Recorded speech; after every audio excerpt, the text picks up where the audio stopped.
தாய் வீடு செப்டம்பர் 2025. பாவனையும் பராமரிப்பும்.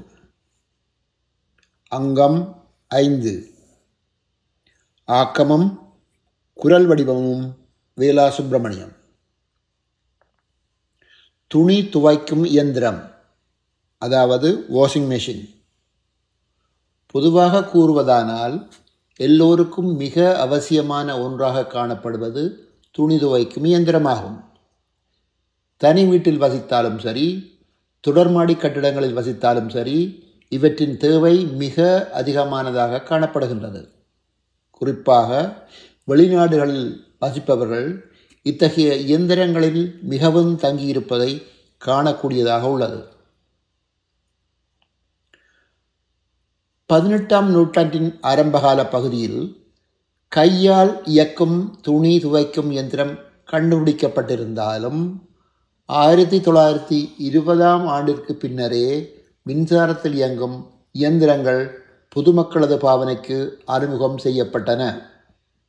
சுமார் 100 ஆண்டுகளுக்கு மேலான விஞ்ஞான தொழில்நுட்ப வளர்ச்சியை கடந்து தற்போதைய நிலையில் பல நிறுவனங்களினாலும் பலவித தரங்களிலும் விலைகளிலும் நவீன புதிய இயந்திரங்கள் அறிமுகப்படுத்தப்பட்டுள்ளன.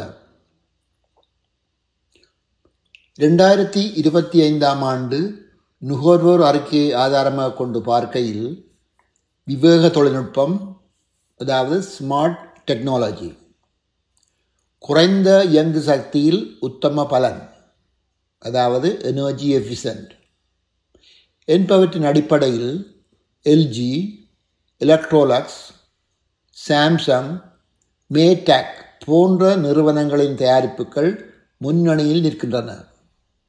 அவற்றின் கொள்ளளவு, தரம், இயங்கும் தன்மை, நிறம் போன்றவற்றின் அடிப்படையில் ஏறத்தாழ 600 தொடக்கம் 2000 கனேடிய டாலர் வரையில் மாறுபட்ட விலைகளில் அவை விற்பனை செய்யப்படுவதை கண்டுகொள்ளலாம்.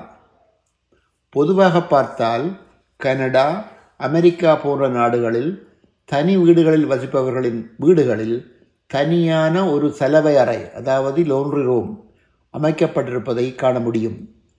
இடவசதியின் அனுகூலம் காரணமாக இத்தகைய இடங்களில் பெரிய கொள்ளளவை கொண்ட, அதாவது 5 தொடக்கம் 5.5 கியூபிக் ஃபீட் இயந்திரங்களை பாவிப்பதே விவேகமான தெரிவாக காணப்படுகின்றது.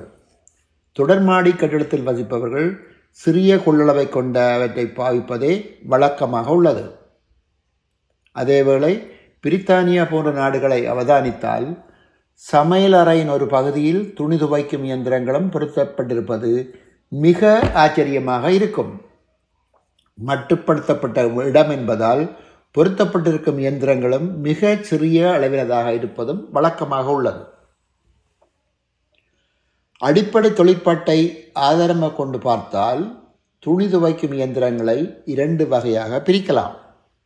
ஒன்று ஃப்ரண்ட் லோடிங் மெஷின்ஸ், இரண்டாவது டாப் லோடிங் மெஷின்ஸ். வினைத்திறன், நீரை பாவிக்கும் அளவு, மின்சாரத்தை நுகரும் அளவு, எடுக்கும் நேரம் என்பவற்றின் அடிப்படையில் முதலாவது வகையாக குறிப்பிடப்பட்ட ஃப்ரண்ட் லோடிங் இயந்திரங்களே பிரமல்யமாக உள்ளன.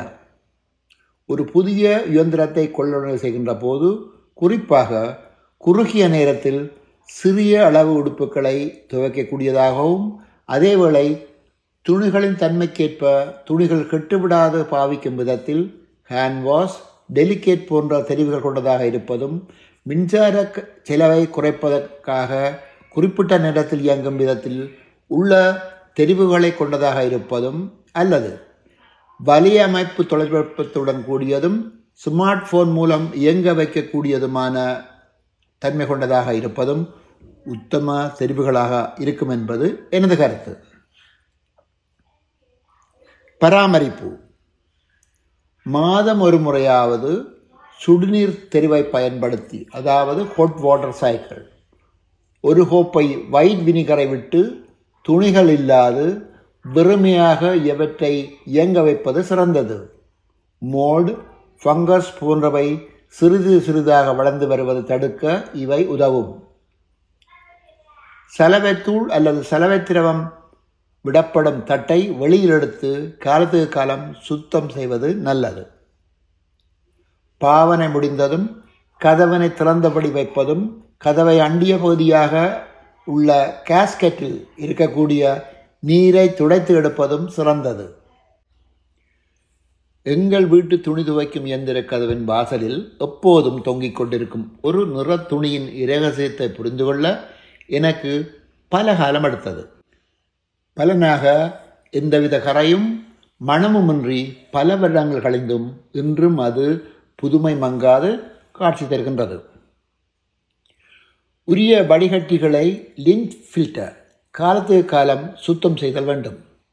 இதனை சார்ந்த பகுதியில் தேங்கியிருக்கும் கழிவு நீரை சுத்தம் செய்யாது விட்டால் சாக்கடை மனம் தவிர்க்க முடியாததாக இருக்கும். அடுத்ததாக, சரியான சலவை திரவத்தையோ அல்லது தூள்களையோ குறிப்பிட்ட இயந்திர உற்பத்தியாளர்களின் சிபார்சிற்கு ஏற்ப உரிய அளவில் பாவிப்பது மிக முக்கியமானது. குறிப்பாக உத்தம வினைத்திறன் கொண்ட இயந்திரங்களுக்கு HE என பொறிக்கப்பட்டிருக்கும் உள்ளீடுகளை மட்டுமே பாவித்தல் வேண்டும். அளவுக்கு அதிகமாக துணிகளை ஒரே தடவையில் துவைக்க முயற்சிப்பது தவறானது. அத்தகைய செயலால் துணிகள் ஒழுங்காக கழுவப்படாதிருக்கும் என்பது ஒரு புறம் இருக்க, இயந்திரங்களின் ஆயுட்காலத்திற்கும் அவை அச்சுறுத்தலாக அமையும்.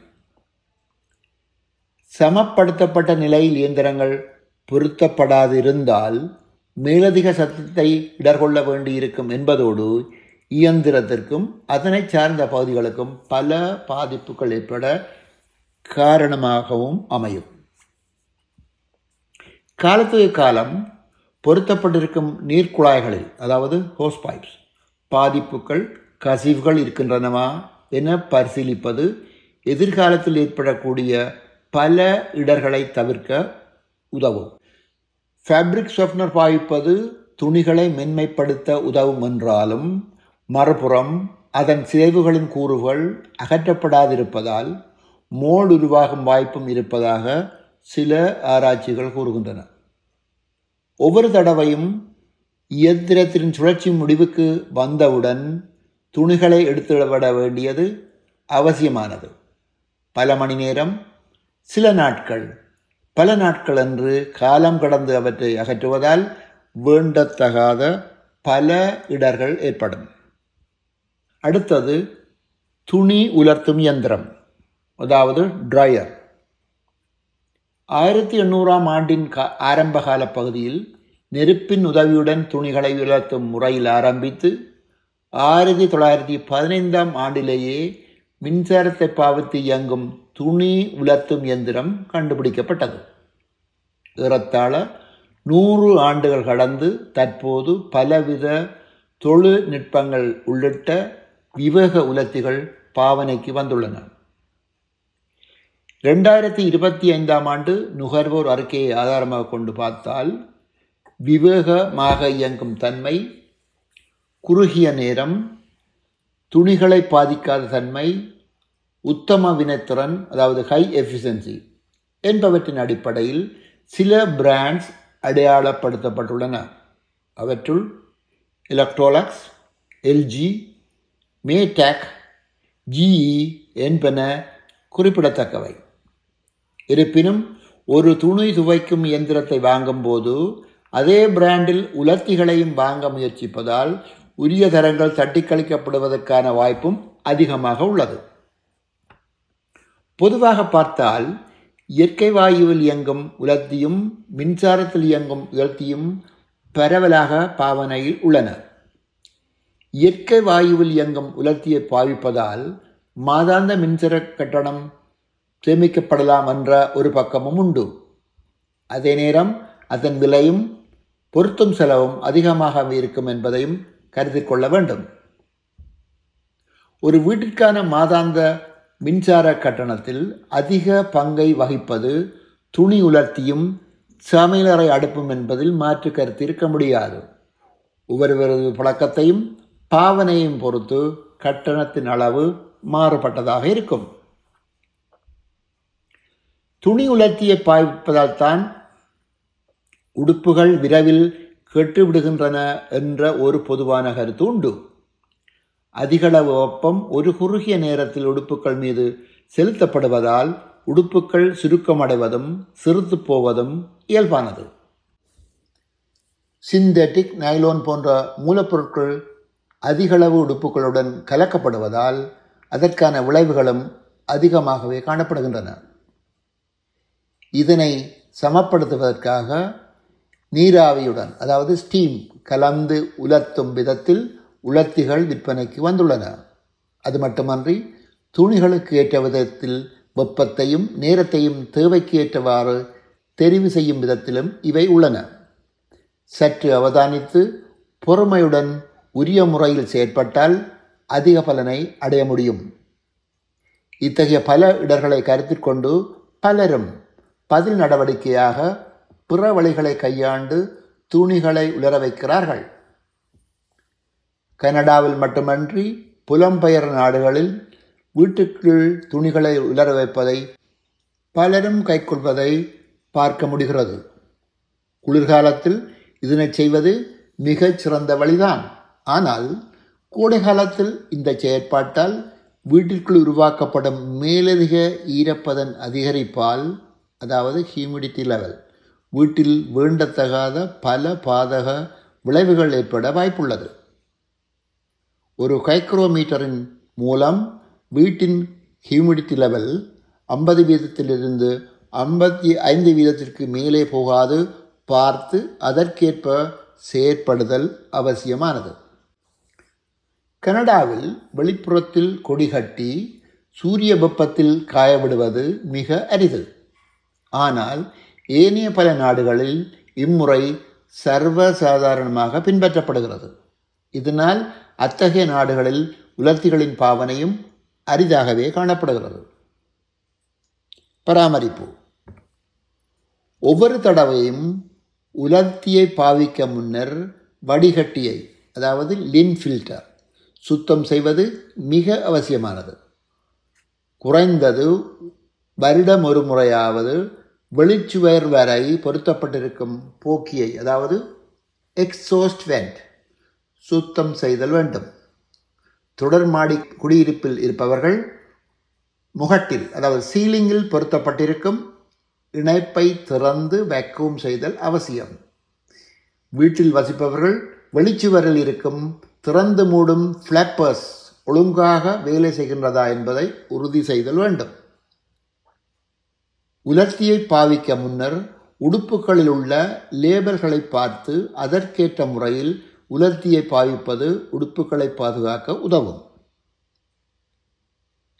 அளவுக்கு அதிகமாக உடுப்புகளை ஒரே தடவையில் உலர்த்த முயற்சிப்பது, அதாவது ஓவர்லோடிங், தவிர்க்கப்பட வேண்டும். ஈரம் அறிவுறுத்தும் கருவி, அதாவது மாய்ஸ்டர் சென்சர் பொருத்தப்பட்டிருக்கும் உலர்த்தியாக இருந்தால் தட்ட வடிவில் இருக்கும் அவற்றை கிரமமாக சுத்தம் செய்வது அவசியமானது. ஃபேப்ரிக் சாஃப்ட்னர் பாவித்தால் அவை அதில் ஒட்டியிருக்கும் வாய்ப்பும் உள்ளது. சலவை அறையில் பொருத்தப்பட்டிருக்கும் காற்றாடியை, அதாவது சீலிங் ஃபேன், உலர்த்தியை பாவிக்கும் போது இயங்க வைப்பது காற்றோட்டம் ஏற்பட உதவி செய்யும். உலர்த்தியில் டிலே ஸ்டார்ட், அதாவது பிந்திய நேரத்தில் இயங்க வைக்கும் தெரிவு இருந்தால் மின்சார கட்டணம் மிக குறைவாக இருக்கும் காலப்பகுதியில் இயங்க வைக்கும் விதத்தில் உரிய தெரிவை பயன்படுத்தும் முறை மிக இலாபகரமானது என்பதை கவனத்தில் கொள்வது நல்லது. நன்றி.